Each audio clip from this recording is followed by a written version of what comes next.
Selamat pagi, senang bisa jumpa lagi dalam ocehan di akhir pekan. Dan topik kita kali ini tentang penyembuhan.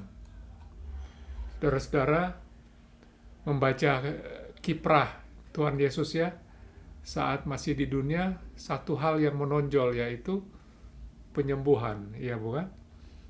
Di berbagai tempat, ia berjumpa orang dari berbagai kelas, latar belakang.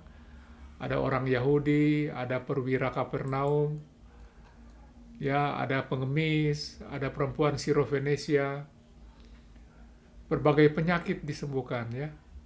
Dan kita melihat ini sebagai suatu mujizat. Mengapa kita lihat seperti ini sebagai satu mujizat? Karena cara Yesus menyembuhkan itu tidak lumrah dan tapi sangat efektif ya. Tidak jarang hanya berbicara pasiennya sembuh. Dan pasiennya juga ada yang bertemu langsung tapi tidak harus. Ada yang sedang tidur di rumahnya jauh, ibunya yang bicara, tidak berjumpa Yesus, bisa disembuhkan. Sebenarnya ini membingungkan saya sih sebetulnya ya. Mengapa yang disembuhkan itu satu persatu individu? Mengapa tidak bangun semacam rumah sakit ya? Atau seperti pengkhotbah yang hebat-hebat ya, bikin kebangunan rohani, sekali acara ribuan orang, jutaan orang bisa sembuh. Atau berdoa supaya semua orang sakit di dunia ini sembuh sampai hari ini ya.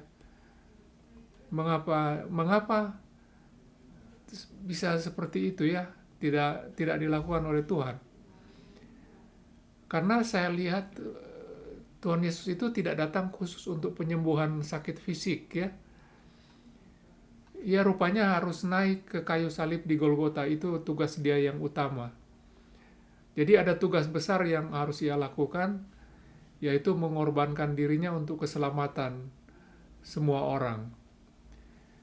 Jadi penyembuhan itu bukan tujuan hidup Yesus, keselamatan itulah tujuan dia berada di sini. Tapi kalau begitu ya mengapa banyak yang disembuhkan? Ya saya pikir karena ia jatuh kasihan ya. Kasih dalam dirinya itu begitu berlimpah, sehingga dalam kegentaran langkah dia menuju kayu salib itu, tetap ia tidak bisa tahan untuk menengok kiri kanan melihat penderitaan banyak orang, sehingga ia harus turun tangan menyembuhkan.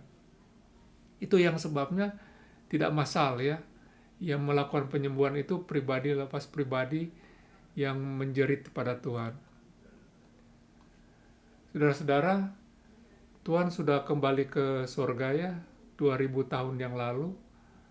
Manusia sudah diselamatkan, Golgota maut sudah dikalahkan, tapi sakit penyakit itu masih berkecamuk sampai hari ini.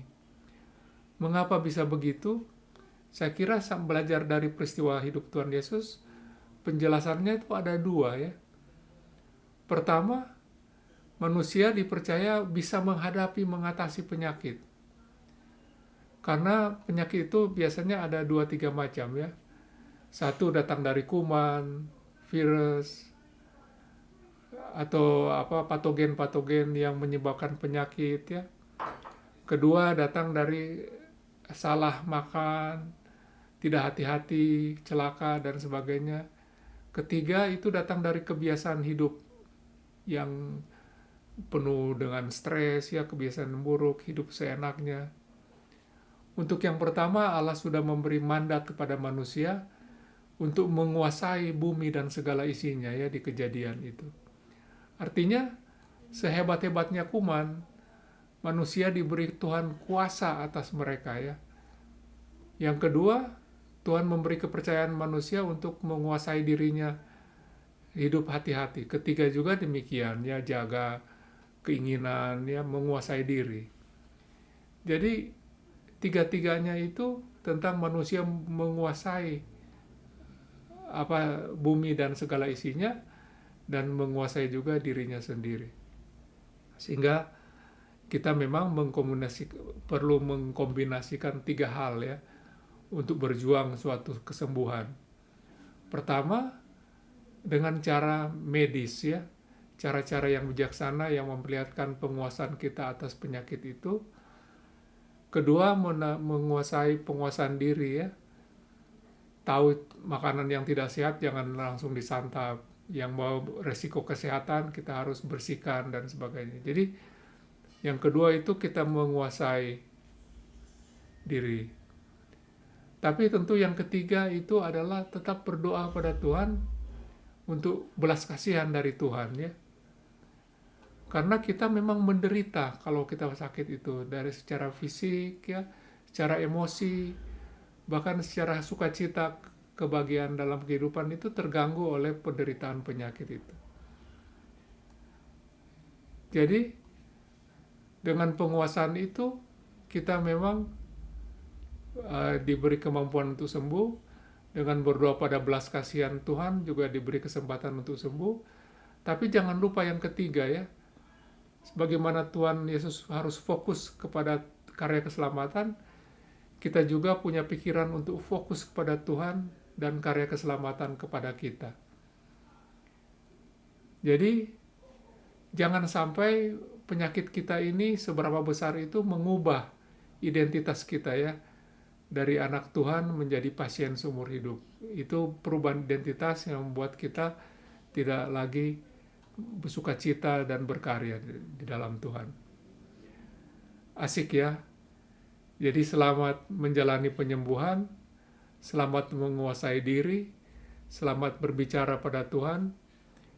Biarlah di tengah-tengah sakit kita itu, kita tidak dihalangi untuk merasakan sukacita sebagai anak Tuhan dan kuasa Tuhan untuk bekerja bersama dengan Tuhan. Tuhan memberkati kita. Amin.